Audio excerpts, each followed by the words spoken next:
नमस्कार, स्वागत है आपका आज के बुलेटिन में। आज की तारीख है 18 सितंबर 2025 गुरुवार। हिंदू पंचांग के अनुसार आज है आश्विन कृष्ण पक्ष द्वादशी, विक्रम संवत 2082। आइए शुरुआत करते हैं दिन भर की 25 बड़ी खबरों की। पीएम मोदी ने दिया सेल स्वदेशी बाई स्वदेशी का नारा। पीएम मोदी ने मध्य प्रदेश के धार से की अपील।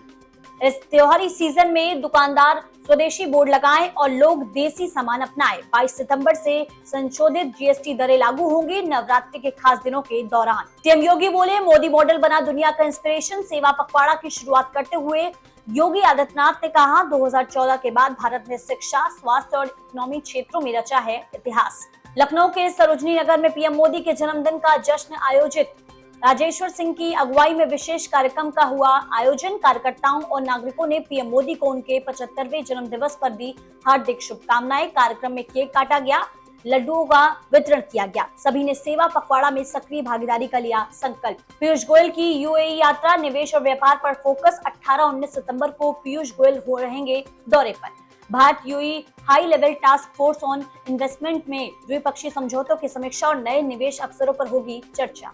चावल का भंडार रिकॉर्ड स्तर पर। गेहूं पहुंचा 4 साल की ऊंचाई पर। सितंबर की शुरुआत में देश का सरकारी चावल भंडार 48.2 मिलियन टन तक पहुंचा, जो पिछले साल से करीब 14% ज्यादा है। वहीं गेहूं का स्टॉक भी 33.3 मिलियन टन पर हुआ दर्ज, जो है पिछले 4 सालों में सबसे ऊंचा स्तर। तियानजिन में आरआईसी बैठक, अमेरिका के लिए बड़ा संदेश। 1 सितंबर को चीन के तियानजिन में हुई रूस भारत चीन की अनौपचारिक बैठक। जानकारों का मानना है कि इस मुलाकात से अमेरिका की नीतियों और कारोबारियों रणनीतियों पर पड़ सकता है सीधा असर। रायपुर राजिम के बीच नई MEMU सेवा का आगाज। 18 सितंबर से रायपुर और राजिम के बीच इलेक्ट्रिकल MEMU ट्रेन सेवा हो रही है शुरू। ये नई कड़ी श्रद्धालुओं और सांस्कृतिक यात्रियों को और आसान और सुविधाजनक यात्रा का देगी विकल्प। तेलंगाना मुक्ति दिवस पर मचा सियासी घमासान। केंद्रीय मंत्री किशन रेड्डी और बांदी संजय ने कांग्रेस सरकार पर निशाना साधते हुए लगाया आरोप।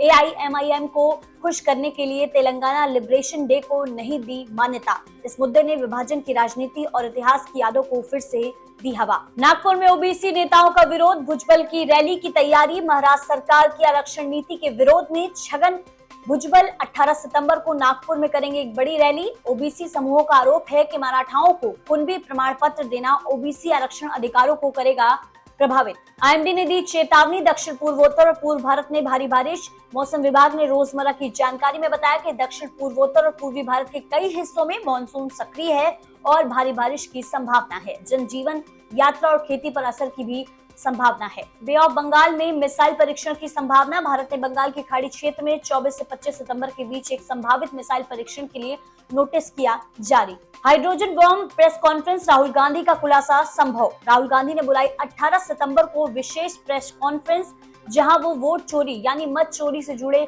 बड़े खुलासे करेंगे। इसके साथ ही उन्होंने हाइड्रोजन बम कहकर दिया संकेत। सुप्रीम कोर्ट ने तमिलनाडु सरकार से किया सवाल। 41 गायब फाइलों का क्या हुआ? मूर्ति चोरी मामलों से जुड़ी 41 फाइलें लापता होने की व्याख्या सुप्रीम कोर्ट ने मांगी। ये फाइलें कहां हैं, किसके नियंत्रण में थी? सरकार से मांगा है जवाब। रक्षा मंत्री राजनाथ सिंह ने कहा, सैनिक नए खतरों के लिए रहे तैयार। पारंपरिक खतरे के अलावा अब गैर पारंपरिक सुरक्षा खतरों जैसे साइबर युद्ध, जैव सुरक्षा आदि के लिए भी सेना को सतर्क रहने की है जरूरत। राष्ट्रपति द्रौपदी मुर्मू ने मैच्योरिटी ऑफ नेबरहुड फर्स्ट नीति में विशेष स्थान बताया। विदेश नीति के संदर्भ में राष्ट्रपति ने मॉरिशस को भारत के पड़ोसियों में एक अहम रणनीतिक भागीदार भी किया घोषित। DUSU चुनाव 2025, दिल्ली विश्वविद्यालय छात्र संघ के लिए मुकाबला शुरू।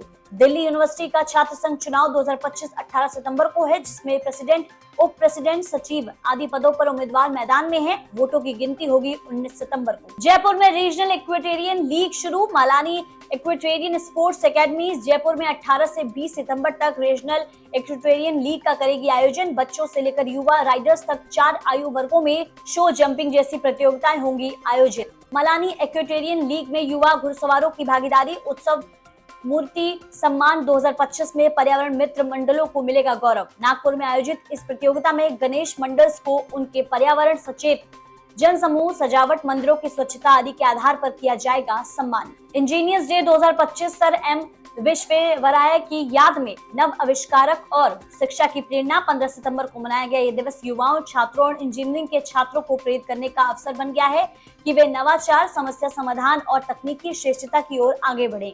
वोटरों की सुविधा के लिए चुनाव आयोग का बड़ा फैसला। बिहार विधानसभा चुनाव से ईवीएम पर उम्मीदवारों के रंगीन फोटो और बड़े अक्षरों में नाम होंगे शामिल, जिससे मतदान प्रक्रिया होगी और भी सरल। निर्माण मजदूरों को 5,000 रुपए देगी बिहार सरकार। सीएम नीतीश कुमार ने किया बड़ा ऐलान। ट्रेड टैक्स में नया मोड़। लंबे समय से चल रहे टैरिफ विवाद पर सुलह के संकेत। अमेरिका भारतीय कृषि और डेयरी बाजार को पूरी तरह खोलने की जिद रोकी।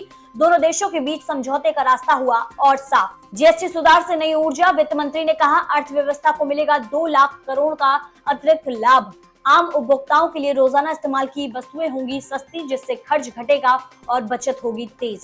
बरेली में अभिनेत्री दिशा पाटनी के घर पर फायरिंग कर सनसनी फैलाने वाले दोनों शूटरों का गाजियाबाद में हुआ एनकाउंटर। पुलिस मुठभेड़ में ढेर हुए आरोपी।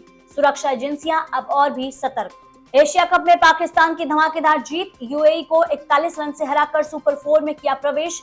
फखर जमान ने ठोका अर्धशतक। शाहीन अफरीदी, हारिश रफूक और अबरार अहमद ने चटकाए 2-2 विकेट। फिलहाल इस बुलेटिन में इतना ही। बाकी देश और दुनिया की तमाम खबरों के लिए देखते रहिए आंचलिक खबरें, अपनों की खबर आप तक। नमस्कार।